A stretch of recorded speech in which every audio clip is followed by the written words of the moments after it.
Dans la nature, il n'y a que des courbes, des formes très sensuelles. On n'a pas cette rugosité, des angles droits, des lignes tendues et ces textures aussi infinies. Il n'y a pas de limite.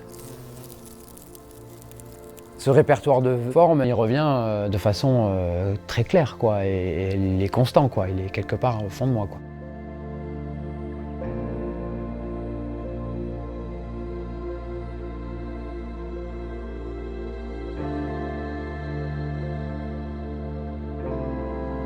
Je suis Wilfried Joly, dinandier, designer.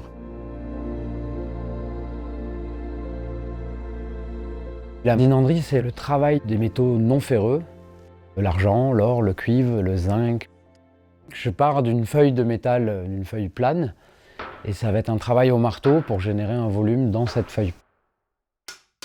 Plus la pièce est de grande dimension, plus il va y avoir de coups de marteau. Je pense qu'il faut que ce soit aussi une passion par rapport à une forme de lenteur pour générer des pièces.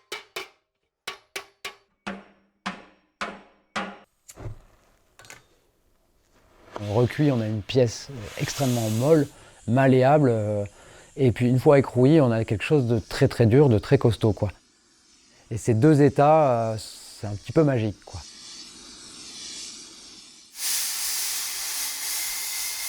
Tant qu'on respecte ces recuits réguliers, pour pas trop stresser la matière, on peut avancer pratiquement sans limite, quoi. Et ça, je me lasse pas de le voir.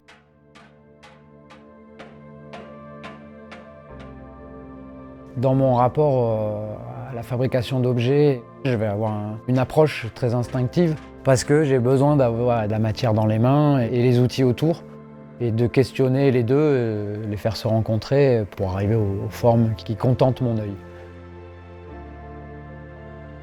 Même si un dessin assez précis a été fait, les courbes finales dans le métal, elles seront réglées à l'œil. C'est dans la matière que je trouve les réponses, quoi. Je ne les trouve pas en amont.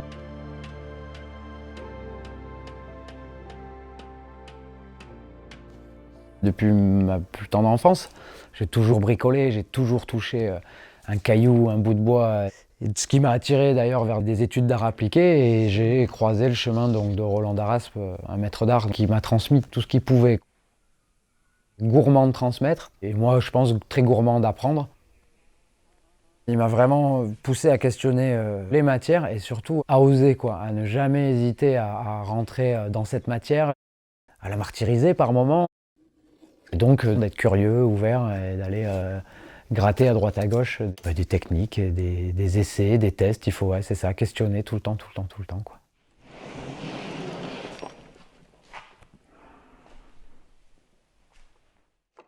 On parle des cuivreux, on va dire qu'ils ont encore de la noblesse dans tout ce qui est instrument avant, mais elle a été complètement abandonnée dans tout ce qui est objet utilitaire. Il faut savoir rebondir et répondre à des choses très différentes, tout en ayant les mêmes démarches et en y trouvant autant de plaisir.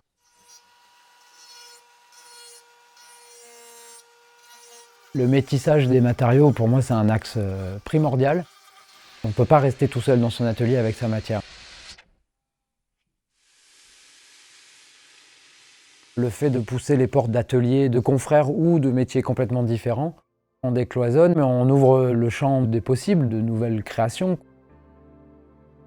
Ce métissage-là favorise cette modernité dans les métiers d'art.